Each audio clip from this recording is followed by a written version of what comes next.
కూటమి ప్రభుత్వం అర్హులైన ప్రతి ఒక్కరికి సంక్షేమ పథకాలు అందిస్తోందని రాష్ట్ర మంత్రి ఎన్ఎండి ఫరూక్ పేర్కొన్నారు.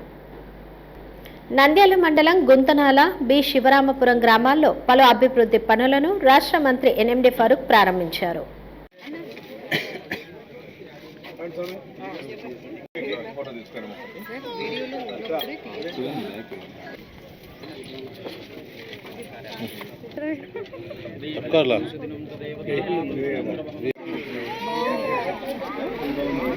గ్రామాల్లో నూతనంగా నిర్మించిన సీసీ రోడ్లను స్థానిక నాయకులతో కలిసి ప్రారంభించారు. మంత్రి ఎన్ఎండి ఫరూక్ మాట్లాడుతూ కూటమి ప్రభుత్వం అర్హులైన ప్రతి ఒక్కరికి సంక్షేమ పథకాలు అందిస్తోందని, అదేవిధంగా అభివృద్ధి పనులను వేగవంతంగా చేపడుతున్నట్లు తెలిపారు. గత వైసీపీ ప్రభుత్వ పాలనలో రాష్ట్రం దివాలా తీసిందని, ఎక్కడ అభివృద్ధి చోటు చేసుకోలేదని విమర్శించారు. కూటమి ప్రభుత్వం అధికారంలోకి వచ్చిన తర్వాత గ్రామాన సీసీ రోడ్ల నిర్మాణం చేపట్టడం జరిగిందని పేర్కొన్నారు. కార్యక్రమంలో గుంతనాల సర్పంచ్ నాగలక్ష్మి, నాగేశ్వరరావు, సుజాత పలువురు పాల్గొన్నారు.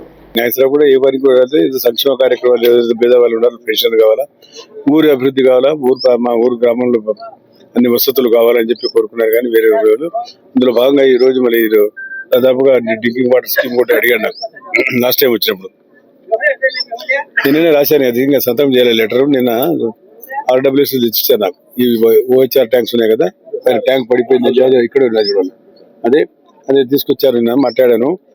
నేను ఎస్సీ గారితో కూడా మాట్లాడా. నేను ఆ లెటర్ ఇచ్చాను. ఇంత గతంలో కూడా రాశాను మినిస్టర్ గారి, పవన్ కళ్యాణ్ గారి కూడా. బహుశా రావచ్చు అప్రూవల్. ఈ ఊర్లో వచ్చిన తర్వాత, తెలుగుదేశం పార్టీ వచ్చిన తర్వాతనే ఈ గ్రామాల్లో ఒక అవేర్నెస్ వచ్చింది. లేకపోతే గ్రామ పెత్తనం, గ్రామం అధికారులు ఏ రకంగా ఉన్నాయని మీకు తెలుసు స్థానికులు. కాబట్టి ఈ టర్నులు వచ్చినారంటే తెలుగుదేశం పార్టీ, ఎన్టీ రామారావు, చంద్రబాబు నాయుడు గారు వచ్చిన తర్వాత మరి గ్రామంలో పేదవారికి కూడా అవకాశం వచ్చింది. రిజర్వేషన్ తీసుకురావడం ఎన్టీ రామారావు గారు. తద్వారా మళ్ళా ఆర్టికల్ 75, 76 ఆయన తీసుకొచ్చి మన రాహుల్ గాంధీ, రాజీవ్ గాంధీ వచ్చినప్పుడు ఆయన ఎన్టీ రామారావు గారి స్ఫూర్తితో దేశమంతా తీసుకొచ్చాడు. ZPTC, MPTC, sarpanch 5 tyre system అని పెట్టుకుని. హలో అండి, నేను మీకు Rakshitha. Please do subscribe to Nandyal communications.